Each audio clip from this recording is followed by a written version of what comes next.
नमस्कार, स्वागत है आपका राज्यसभा टीवी में। सुबह 9 बजे की खबरों के साथ मैं हूं दीपक डोभाल। शुरुआत हेडलाइंस के साथ।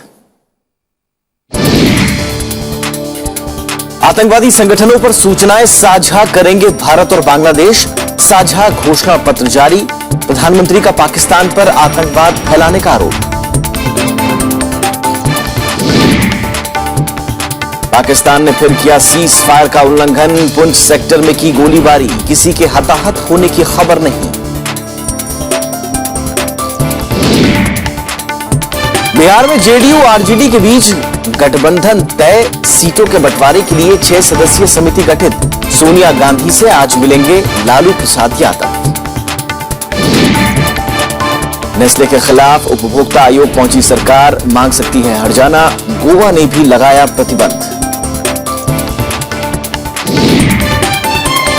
और यूक्रेन मुद्दे पर रूस के खिलाफ एकजुट G7 देश, कहा यूक्रेन संधि लागू होने तक रूस पर जारी रहेगा प्रतिबंध।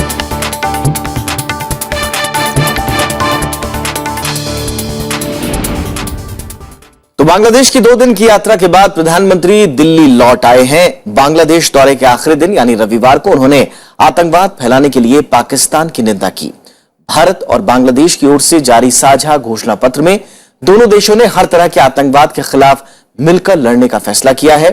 दोनों देश आतंकी संगठनों के बारे में सूचनाएं भी साझा करेंगे। Honourable prime minister of India Shri Narendra Modi. Bangladesh दौरे के आखिरी दिन प्रधानमंत्री नरेंद्र मोदी ने ढाका विश्वविद्यालय की ओर से आयोजित जनसभा को संबोधित किया। उन्होंने पाकिस्तान पर आतंकवाद को बढ़ावा देने का आरोप लगाया और कहा कि भारत पिछले 40 साल से इससे पीड़ित है।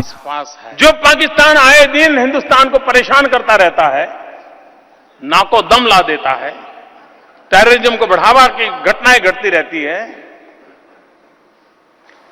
90,000 सैन्य उसके कब्जे में था। अगर विकृत मानसिकता होती तो पता नहीं निर्णय क्या करता। प्रधानमंत्री ने कहा कि बांग्लादेश से 41 साल पुराने सीमा विवाद का सुलझना ऐतिहासिक उपलब्धि है।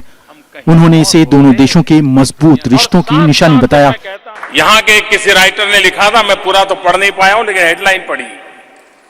उन्होंने बांग्लादेश और भारत की जमीन के समझौते को बर्लिन की दीवार गिरने की घटना के साथ तुलना की है।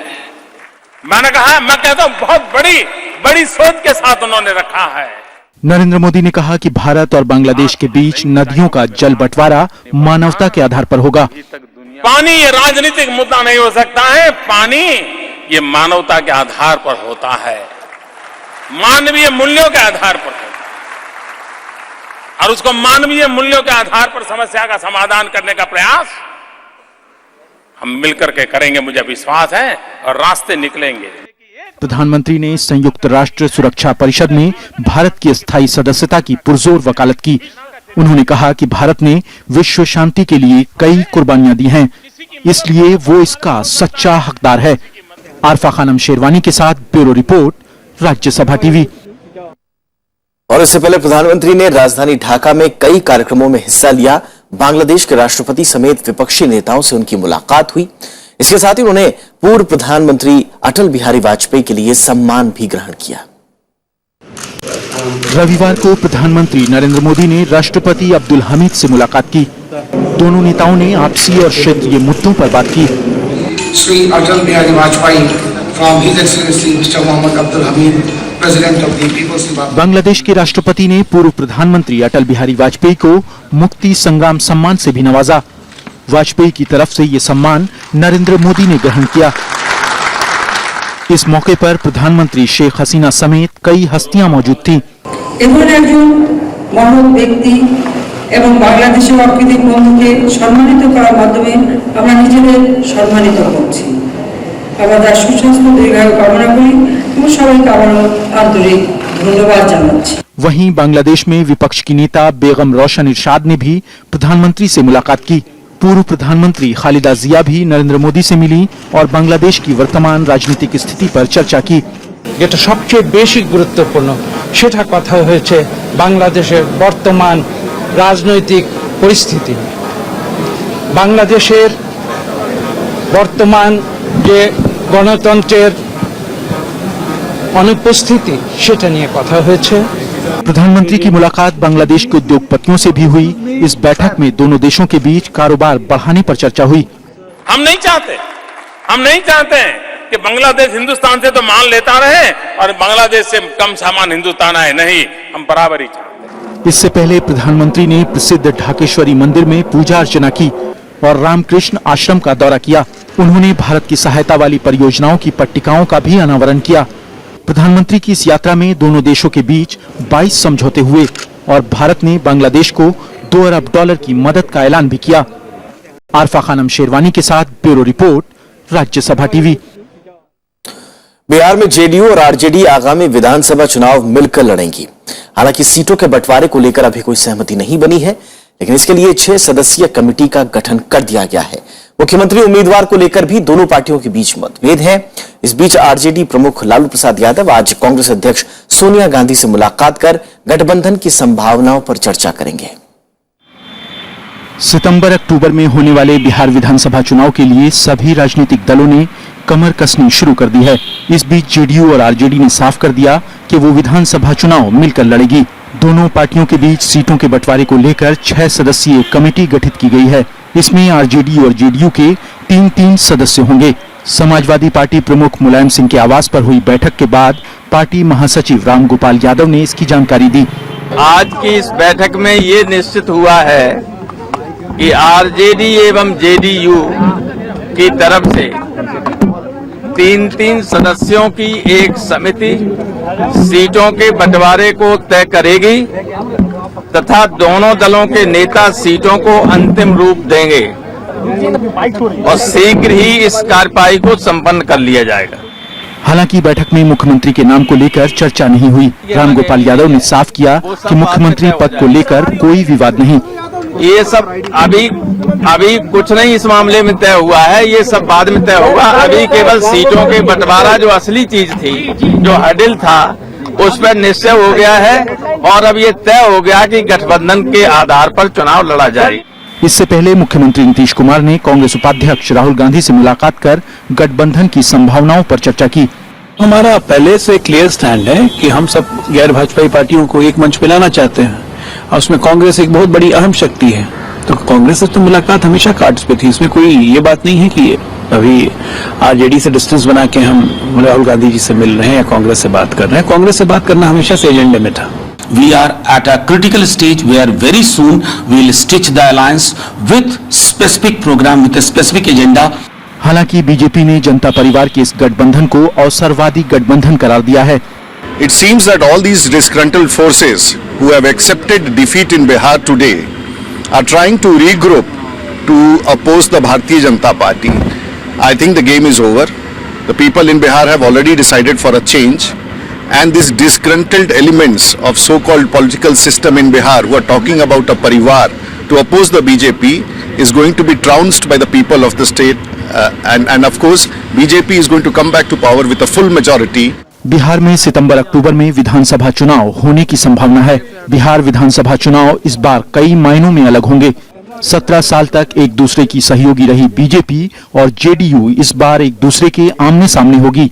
वहीं कभी जेडीयू की विरोधी रही आरजेडी इस बार उसके साथ मिलकर चुनाव लड़ रही है। प्रणव गोस्वामी, राज्यसभा टीवी। एनआईए ने मणिपुर में सैन्य काफिले पर हमले के मामले की जांच शुरू कर दी है। इस सिलसिले में एजेंसी की गुवाहाटी शाखा में मामला दर्ज किया गया है। एजेंसी ने आर्म्स एक्ट समेत आईपीसी की अलग अलग धाराओं के तहत मामला दर्ज किया है। इस बीच रविवार को शहीद जवानों का पूरे सम्मान के साथ अंतिम संस्कार कर दिया गया।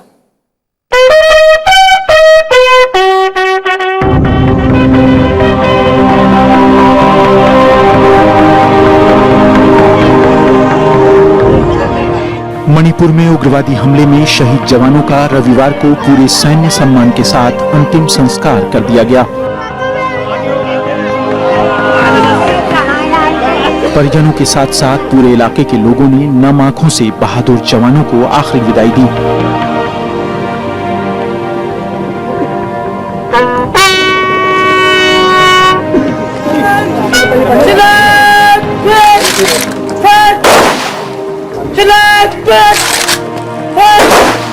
पापा कहते थे बड़े होकर आर्मी में ज्वाइन करना, देश की सेवा करना। पापा जिस तरीके से शहीद हुए इसी तरीके से देश की सेवा करना और जो भी उग्रवादी हैं उनको देश में आने से मना करना, उनको खत्म करना। गुरुवार को मणिपुर में हुए उग्रवादी हमले में 18 जवान शहीद हो गए थे। ये पिछले 2 दशक में हुआ अब तक का सबसे बड़ा उग्रवादी हमला था। जिस तरीके से उन्होंने कुर्बानी दी है, बहादुरी दिखाई है, जो आने वाले जो पीढ़ियों के लिए एक बहुत बड़ा एक उदाहरण बनेगा कि देश की रक्षा के लिए हम जो है अपना जीवन जो है निश्वार करने के लिए तैयार हैं। बहुत मतलब दुख की बात है, पूरे गांव को इतना दुख है कि पूछो मत।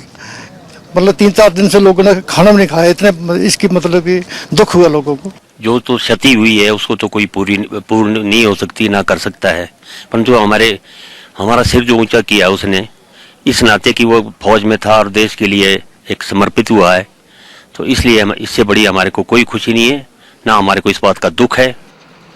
उधर national socialist council of Nagaland Khaplang के संदिग्ध उग्रवादियों ने अरुणाचल प्रदेश के तिराप जिले में असम राइफल्स के शिविर पर गोलीबारी की। हालांकि इसमें किसी के हताहत होने की खबर नहीं है। घटना के बाद इस इलाके में सर्च ऑपरेशन तेज कर दिया गया है। Bureau report, Rajya Sabha TV. और इस बीच पाकिस्तानी सेना ने जम्मू कश्मीर के पुंछ जिले में नियंत्रण रेखा के नजदीक फिर संघर्ष विराम का उल्लंघन किया है। पुलिस अधिकारी के मुताबिक देर शाम पाकिस्तानी सेना ने पुंछ के बालाकोट सेक्टर में भारतीय चौकियों पर गोलीबारी की। इसकी वजह से सीमा पर कई बारूदी सुरंग धमाके हुए, लेकिन भारतीय सेना के जवानों के हताहत या जख्मी होने की खबर नहीं है।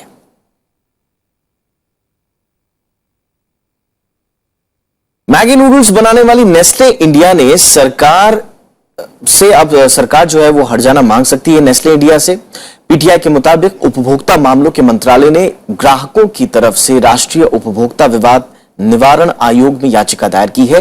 इसमें नेस्ले इंडिया पर कारोबार के लिए गलत तरीके अपनाने का आरोप लगाया गया है। FSSAI की रिपोर्ट के बाद यह कदम उठाया गया।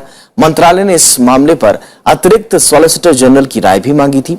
इस बीच मैगी नूडल्स पर बैन लगाने वाला गोवा 11वां राज्य बन गया है। FSSAI ने 9 तरह की मैगी नूडल्स को बेचने पर पाबंदी लगा दी है। इस बीच कनाडा ने भी आयातित मैगी नूडल्स की जांच शुरू कर दी है। Earlier, I was of the opinion to allow it to continue, but the way the reports from the other states are coming up, I feel it is not proper on my part to take a risk with the lives of the natives, and therefore we are banning this particular product till further order. IIT Madras ने Ambedkar Periyar study circle छात्र समूह की मान्यता को बहाल कर दिया है। डीन ऑफ स्टूडेंट्स और अंबेडकर पेरियार स्टडी सर्किल के प्रतिनिधियों के बीच रविवार को हुई बैठक के बाद यह फैसला लिया गया। साथ ही संस्थान के प्रोफेसर मिलिंद ब्रह्मे को इस समूह का सलाहकार नियुक्त किया गया है। संस्थान से जारी बयान में कहा गया है कि प्रोफेसर ब्रह्मे स्वतंत्र छात्र निकाय को जरूरी सलाह देने के लिए सहमत हो गए हैं। इसके साथ ही 1 हफ्ते से ज्यादा वक्त से चल रहा गतिरोध खत्म हो गया है। IIT मद्रास उस वक्त विवाद के घेरे में आ गया था जब उसने APSC को मान्यता देने से मना कर दिया था, उसकी मान्यता समाप्त कर दी थी। दिल्ली में गर्मियों के मौसम में पानी की किल्लत बढ़ जाती है। राजधानी के कई इलाके इस समय भीषण जल संकट से जूझ रहे हैं। ऐसे में पानी के अधिकार के वादे के साथ सत्ता में आई आम आदमी पार्टी को लोगों के भारी विरोध का सामना करना पड़ रहा है। दिल्ली जल बोर्ड भले ही स्थितियों को बदलने का दावा कर रहा हो, लेकिन हालात जस के तस हैं। यह है दिल्ली का संगम विहार इलाका। यहाँ के लोग इस समय पानी की भारी किल्लत से खासे परेशान हैं। लोगों को शिकायत है कि जल बोर्ड के टैंकर यहाँ कभी कभी ही आते हैं। ऐसे में प्राइवेट टैंकर और बोतल बंद पानी ही इनका सहारा है। स्थानीय लोग मुफ्त पानी का वादा कर सत्ता में आई आम आदमी पार्टी की सरकार से खासे खफा हैं। विधायक जी कहते हैं तुम्हारे यहाँ क्या है, कितने दिन में आता है, पूछता है वो। हम कहते हैं 2-2, 1.5 महीने में पानी आता है। कहीं यहाँ महीने, 2 महीने, 1.5 महीने में आ रहा है। वो बहुत सी जगह ऐसी है जहाँ पानी के लिए लोग तरस रहे हैं, ऐसे कह के पीछे छुड़वा लेता है। पानी के लिए बहुत परेशान है। 22-23 दिन में पानी आ रहे हैं और कूलर भी नहीं खरीद रहे हम पानी के मारा। कपड़े सब पड़े हुए ऐसे धोने के लिए। अब हम कहाँ से करें बताओ। पानी इतने दिन में कितना पानी भर लो, फिर भी 22 दिन नहीं चलता। हम लोग खरीद खरीद के पानी पी रहे। दिल्ली जल बोर्ड का दावा है कि आम आदमी पार्टी की सरकार बनने के बाद कई इलाकों में पानी की किल्लत दूर हो गई है।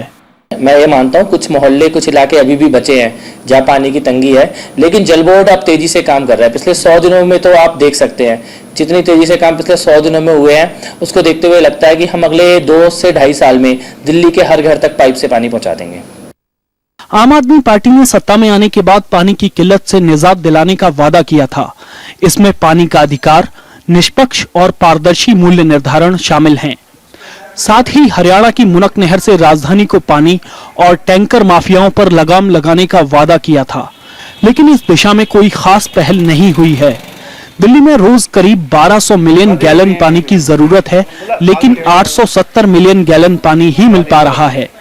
दिल्ली में पानी को लेकर राजनीति भी उफान पर है।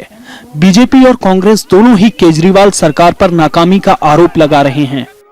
दिल्ली में आज ऐसे इलाके हैं जिन इलाकों में 4-4 दिन से पानी नहीं आ रहा, और पानी जहां आ रहा है वो गंदा आ रहा है। लोगों के घर में जीवन जीना मुश्किल हो रहा है, और केजरीवाल सरकार केवल और केवल गवर्नेंस के अलावा लड़ाई झगड़ा धोखाधड़ी इसी कामों में लगी हुई है। बिजली और पानी की व्यवस्था करने की जगह दिल्ली के अंदर दिल्ली सरकार, केजरीवाल खास तौर के ऊपर सिर्फ केंद्र सरकार से झगड़े के कार्य कर रहे हैं। दिल्ली की जनता का सुध लेने का उनके पास में समय नहीं है। आज दिल्ली में कई जगहों के ऊपर पानी कई दिन से नहीं आ रहा है। दिल्ली सरकार पानी की किल्लत जल्द खत्म होने का दावा कर रही है, लेकिन जरूरत और आपूर्ति में भारी अंतर के चलते ये फिलहाल मुश्किल दिख रहा है।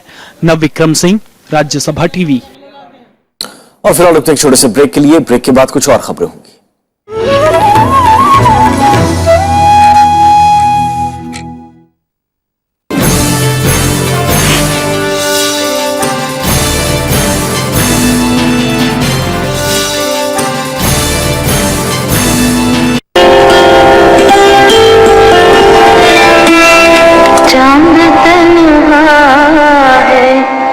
आसमां तन्हा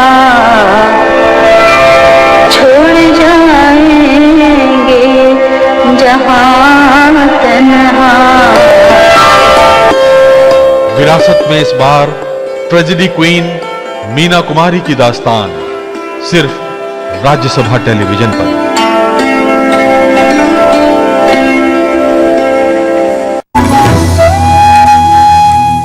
ब्रेक के बाद आपका स्वागत है। देश की कुछ और खबरों पर एक नजर। मंगल ग्रह का चक्कर लगा रहा मंगलयान से आज से 22 जून तक कोई संपर्क नहीं रहेगा। मंगल और पृथ्वी के बीच सूर्य के आ जाने से ऐसा हो रहा है। इस दौरान मंगलयान खुद से संचालित होगा। इसरो के मुताबिक ऐसा पहली बार हो रहा है। हालांकि इसरो को भरोसा है कि ब्लैकआउट पीरियड के बाद उससे फिर से संपर्क स्थापित हो जाएगा, क्योंकि ऐसी स्थिति से जुड़ा परीक्षण पहले भी हो चुका है। मंगलयान की तय अवधि मार्च में खत्म हो गई थी, लेकिन ईंधन होने की वजह से वो अब भी काम कर रहा है। अगले साल मई में भी मंगलयान से इसी तरह एक बार संपर्क कटेगा। भारत के पश्चिमी समुद्र तट पर तूफान का खतरा मंडरा रहा है। मौसम विभाग के मुताबिक अरब सागर में बने कम दबाव से उठा तूफान महाराष्ट्र, गोवा और गुजरात की तरफ बढ़ रहा है। फिलहाल ये मुंबई से 580 किलोमीटर दूर है। अगले 24 घंटे में इसके पश्चिमी तट पर पहुंचने की आशंका है। इससे इन राज्यों में तेज हवाओं के साथ बारिश भी हो सकती है। हालांकि मौसम विभाग अभी इसे बड़ा तूफान मानने से इनकार कर रहा है, लेकिन निजी मौसम एजेंसी स्काईमेट का दावा है कि यह तूफान उच्च दबाव में बदलकर तेजी से बड़े तूफान में तब्दील हो रहा है। कुछ अंतर्राष्ट्रीय खबरें। G7 सालाना शिखर सम्मेलन की शुरुआत में ही सदस्य देशों ने रूस के खिलाफ सख्त कदम उठाने की मांग की है। जर्मनी के बवेरियन आल्प्स में जारी सम्मेलन के पहले दिन सदस्य देशों ने इस बात पर जोर दिया कि रूस के खिलाफ प्रतिबंध तब तक लागू रहना चाहिए जब तक रूस यूक्रेन के साथ किए संघर्ष विराम का पूरी तरह से पालन नहीं करता। यूक्रेन मुद्दे पर G7 के सदस्य देश एकजुट दिखाई दे रहे हैं। G7 के 2 दिवसीय सम्मेलन में शिरकत करने के लिए जर्मनी पहुंचते ही अमेरिकी राष्ट्रपति बराक ओबामा ने जर्मन चांसलर एंजेला मर्केल से मुलाकात की। सम्मेलन से पहले हुई इस बातचीत में ओबामा ने सभी देशों से यूक्रेन में रूस के आक्रामक रवैये के खिलाफ एकजुट होने की अपील की। तो ओबामा और ब्रिटिश प्रधानमंत्री डेविड कैमरन के बीच हुई बातचीत में भी दोनों नेताओं ने रूस से सख्ती से निपटने पर सहमति जताई।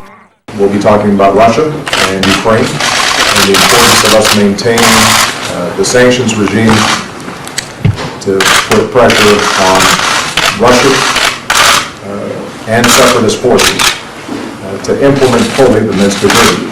We think that there can be a peaceful diplomatic resolution to this problem. इससे पहले रूसी राष्ट्रपति व्लादिमीर पुतिन ने कहा था कि पश्चिमी देशों को रूस से कोई खतरा नहीं। पुतिन ने मिन्स्क समझौते को बिना शर्त लागू करने पर भी जोर दिया। Хочу подчеркнуть, Россия заинтересована и будет стремиться к полному и безусловному исполнению всех Минских соглашений, и другого пути к урегулированию, на мой взгляд, сегодня не существует. यूक्रेन के अलावा ग्रीस का कर्ज संकट और धरती के बढ़ते तापमान की समस्या भी बैठक के एजेंडे में शामिल है। G7 शिखर सम्मेलन के दौरान प्रदर्शनों को देखते हुए सुरक्षा के लिए 17,000 पुलिसकर्मियों को तैनात किया गया है। प्रदर्शनकारियों और पुलिस में झड़प भी हुई है, जिसमें कई लोग जख्मी हुए हैं। G7 को पहले G8 के नाम से जाना जाता था, लेकिन पिछले साल क्रीमिया पर हमले के बाद रूस को इससे बाहर कर दिया गया था। फिलहाल America, Germany, France, Britain, Canada, Italy और जापान G7 के सदस्य देश हैं। Bureau report, Rajya Sabha TV. Yemen की राजधानी सना में सेना मुख्यालय पर हुए सऊदी हवाई हमलों में 20 नागरिकों और 25 सैनिकों की मौत हो गई है। सेना का यह मुख्यालय हुती विद्रोहियों के समर्थक यमनी सैनिकों का है। यह हमला उस वक्त हुआ जब हुती समर्थक सैनिक अपने चेक लेने के लिए मुख्यालय में जमा हुए थे। सऊदी अरब के इन हवाई हमलों से मुख्यालय के आसपास की इमारतों को खासा नुकसान पहुंचा है। सऊदी अरब के मुताबिक हुती विद्रोहियों ने शनिवार को सऊदी अरब के अलावा सऊदी सेना ने नाहदैन, सादा और हज्जा में भी हवाई हमले किए। सऊदी सेना का कहना है कि शनिवार को सीमा पर सऊदी अरब के 4 सैनिकों पर हमले के जवाब में उसने कार्रवाई की है। यमन में पिछले 2 महीने से भी ज्यादा समय से सऊदी सेना और हुती विद्रोहियों के बीच लड़ाई चल रही है, जिसमें 2000 से ज्यादा लोग मारे जा चुके हैं।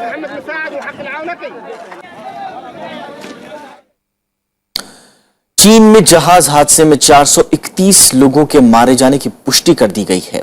हादसे में मारे गए लोगों को श्रद्धांजलि देने के लिए रविवार को एक शोक सभा का आयोजन किया गया। इसमें चीन के परिवहन मंत्री यांग चुआतांग और मृत यात्रियों के परिजनों के अलावा बड़ी तादाद में लोग शामिल हुए। अधिकारियों के मुताबिक इस हादसे में महज 14 लोगों को ही जीवित बचाया जा सका। ईस्टर्न स्टार का यह जहाज 1 जून को यांगत्से नदी में तूफान आने के बाद डूब गया था। इसमें 456 लोग सवार थे।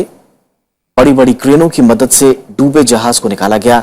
बचाव अभियान में 3400 से ज्यादा सैनिकों, अर्धसैनिक बलों के अलावा 1700 जवान हैं, उनके साथ ही 149 जहाजों, 59 मशीनों और 1 हेलीकॉप्टर को लगाया गया था।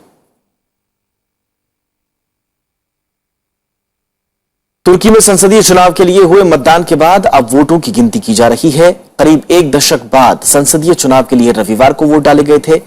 चुनाव के तहत अगले 5 सालों के लिए देश की सरकार और संसद के 550 सीटों पर प्रतिनिधियों का चयन किया जाना है। राष्ट्रपति एर्दोआन ने अपने सत्तारूढ़ दल के लिए 1/3 बहुमत मांगा है ताकि वो संविधान में संशोधन कर सकें। एर्दोआन देश में राष्ट्रपति शासन प्रणाली लाना चाहते हैं और इसके लिए उन्हें बहुमत की जरूरत है, लेकिन उन्हें कुर्द समर्थित विपक्षी पीपल्स डेमोक्रेटिक पार्टी से कड़ी चुनौती मिल रही है। संभावना यह भी है कि कुर्द समर्थक 10% मतों की बाधा पार कर संसद में जगह हासिल करने में कामयाब हो सकते हैं। एर्दोआन 2003 से सत्ता पर काबिज हैं। बांग्लादेश दौरे के लिए भारतीय क्रिकेट टीम आज कोलकाता से ढाका रवाना हो गई। विश्व कप के बाद भारतीय टीम का यह पहला विदेशी दौरा है। टीम वहां 1 टेस्ट के अलावा 3 वनडे मैच खेलेगी। टेस्ट में भारतीय टीम की कप्तानी विराट कोहली करेंगे, जबकि वनडे में टीम महेंद्र सिंह धोनी की अगुवाई में खेलेगी। और फ्रेंच ओपन के फाइनल में नोवाक जोकोविच को हराकर स्टान वावरिंका लाल बजरी के नए बादशाह हो गए हैं।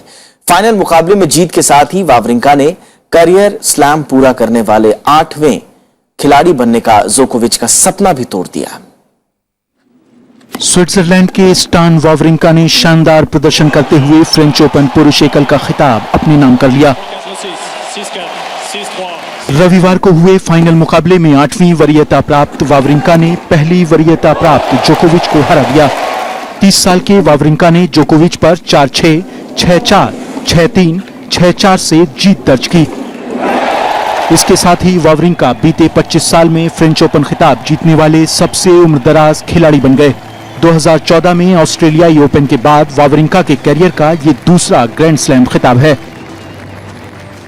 I'm still surprised the way I played, because I think I played amazing today, and I didn't. I was really nervous, but I didn't really shock. I was always going for my shot, always going for the right play, and I'm really happy with the trophy tonight. Final में हार के साथ ही career grand slam पूरा करने का Novak जोकोविच का सपना भी टूट गया। फ्रेंच ओपन फाइनल में 4 साल में ये उनकी तीसरी हार है। इसके साथ ही लगातार 28 मैच जीतने के जोकोविच के सिलसिले पर भी विराम लग गया। I don't want to now come up with excuses and say, these 2 matches took a lot out of me and that's why I lost today. I don't think that's fair to stand. I don't think that's fair to sit here and whine about now what has happened. जोकोविच के career का ये 16वां grand slam final था, जबकि Wawrinka दूसरी बार final खेल रहे थे। Bureau report, Rajya Sabha TV. इसी के साथ इस बुलेटिन में इतना ही, लेकिन चलते चलते हेडलाइंस पर एक बार फिर से नजर। आतंकवादी संगठनों पर सूचनाएं साझा करेंगे भारत और बांग्लादेश, साझा घोषणा पत्र जारी। प्रधानमंत्री का पाकिस्तान पर आतंकवाद फैलाने का आरोप।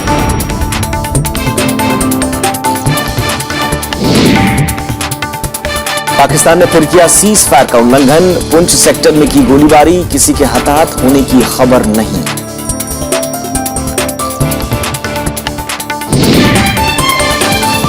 बिहार में जेडीयू आरजेडी के बीच गठबंधन तय, सीटों के बंटवारे के लिए 6 सदस्यीय समिति गठित। सोनिया गांधी से आज मिलेंगे लालू प्रसाद यादव।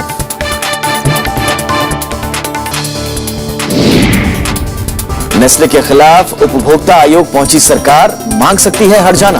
गोवा ने भी लगाया प्रतिबंध।